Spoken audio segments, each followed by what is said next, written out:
মৰমৰ ছাত্ৰ-ছাত্ৰীসকল, আজি আমি ষষ্ঠ শ্ৰেণীৰ গণিতৰ সংখ্যাৰ গঠন পাঠটোৰ কথা কিছু আলোচনা কৰিম।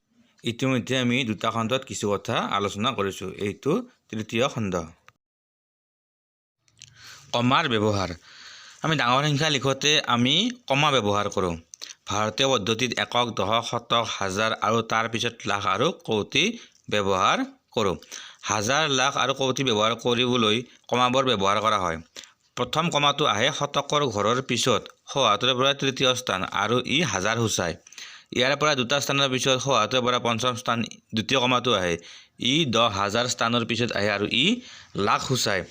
তৃতীয় কমাটো তাৰ ঠিক দুটা স্থানৰ পিছত সৌহাতৰ পৰা সাতটা স্থানত আহে। ই 10 লাখৰ পিছত আহে আৰু ই কোটি সূচায়। সংখ্যাৰ নাম লিখোঁতে কমাৰ ব্যৱহাৰ কৰা নহয়। আন্তৰ্জাতিক পদ্ধতিত একক, দশক, শতক, হাজাৰ আৰু পিছত মিলিয়ন আহে। সৌহাতৰ পৰা প্ৰতি তিনিটা অংকৰ পিছত কমাবোৰ ব্যৱহাৰ হয়। প্ৰথম কমাই হাজাৰ আৰু দ্বিতীয় কমাই মিলিয়ন সূচায়। আমি দেখিলোঁ যে ভাৰতীয় পদ্ধতি আৰু আন্তৰ্জাতিক পদ্ধতিৰ মাজত কিছু পাৰ্থক্য আছে। কমা ব্যৱহাৰ কৰাৰ ক্ষেত্ৰত কিছু পাৰ্থক্য আছে। ভাৰতীয় পদ্ধতিত কি হয়, প্ৰথম কমাটো ক'ত আহে, সৌহাতৰ পৰা 3 নম্বৰ স্থানৰ পিছত আহে। আৰু আন্তৰ্জাতিক পদ্ধতিটো প্ৰথমটো একেই। তাৰপিছত ভাৰতীয় পদ্ধতিত দ্বিতীয় কমাটো আহে সৌহাতৰ পৰা পঞ্চম স্থান, মানে দুটা স্থানৰ পিছত। কিন্তু আন্তৰ্জাতিক ক্ষেত্ৰত কি হয়, 3টা স্থানৰ পিছত আহে।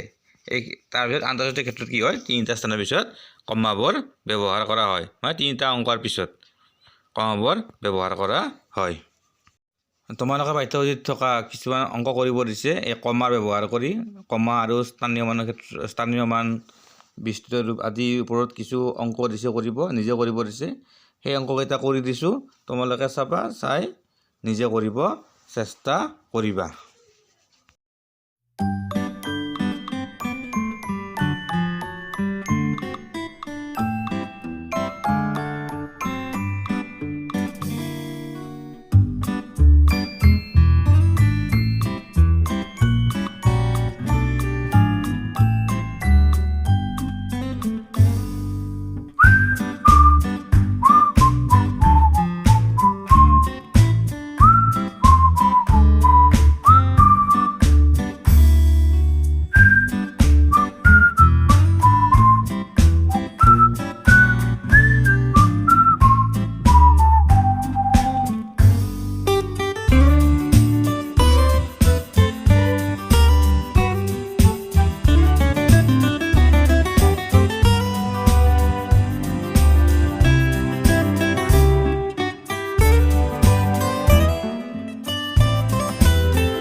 যদি ভিডিঅ'বোৰ ভাল লাগিছে তেতিয়াহ'লে ছাবস্ক্ৰাইব কৰি দিব চেনেলটো হ'ল কমল চন্দ্ৰ দাস ক্লাছ।